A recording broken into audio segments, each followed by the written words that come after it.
Wombo was among the first to meet Reno's men, along with Crow King and the Cheyennes, Two Moons and Brave Bear. The village had not scattered as Reno was expecting.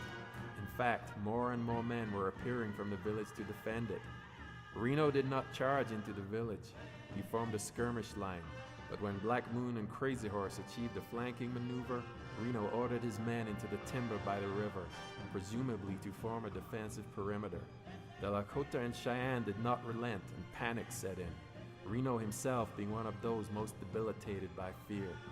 The major gave an order to retreat, and without any organization or covering the withdrawal of his men, he galloped out of the timber, and his command was mauled as they straggled to the river and over to the site that is today called Reno-Benteen Hill.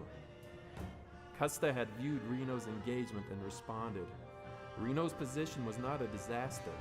Many warriors were occupied by the major's companies, and so Custer could pursue his main objective, to find a ford where he could cross his 5 companies and then corral the non-combatants, the women, children, and elders, knowing that the warriors would not risk harm coming to their families, and thus Custer could capture the villages and stop the warriors fighting, thus avoiding a mass casualty battle.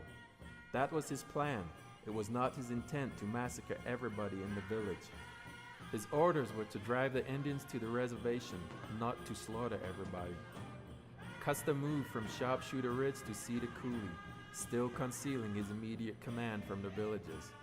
Descendants of the Crow Scouts who were with Custer said he then rode up onto Weir Point, the highest point on the Little Bighorn battlefield, to reconnoiter, and from there Custer saw the extent of the village for the first time and the ground upon which he had chosen to fight.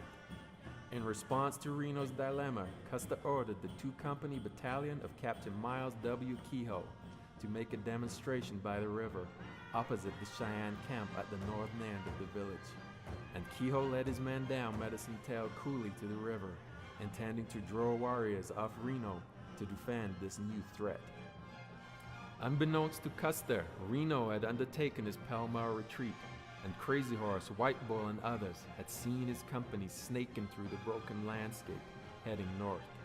Crazy Horse was just one of the prominent Lakota and Cheyenne military leaders at the Little Bighorn, but at approximately 3:50 p.m. on June 25, 1876, as he sat atop Sharpshooter Ridge watching Custer maneuver his men, Crazy Horse had worked out what Custer's plan was, that his aim was to capture the non-combatants. And so the great Minnecaoju military man rode back to the village and rallied his own men. Custer, meantime, progressed with his 3 remaining companies, E, F, and L, to East Ridge, nigh Cartwright Ridge, and then to a prominence now known as Calhoun Hill, that is on the southern edge of a raised bank called Battle Ridge. Before leaving the mouth of Medicine Tail Coulee, Adjutant Cook had dispatched Custer's orderly, Giovanni Martini, with what became known as Custer's last order. The order was for Captain Benteen, and it read, "Benteen, come on, big village, be quick, bring packs. P.S. Bring packs." The message got through to Benteen, but he neither came quick nor brought the ammunition packs.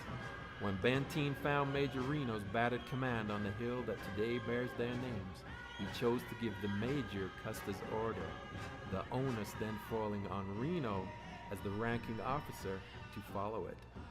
Neither Reno or Benteen did. They ultimately decided to fortify their own position.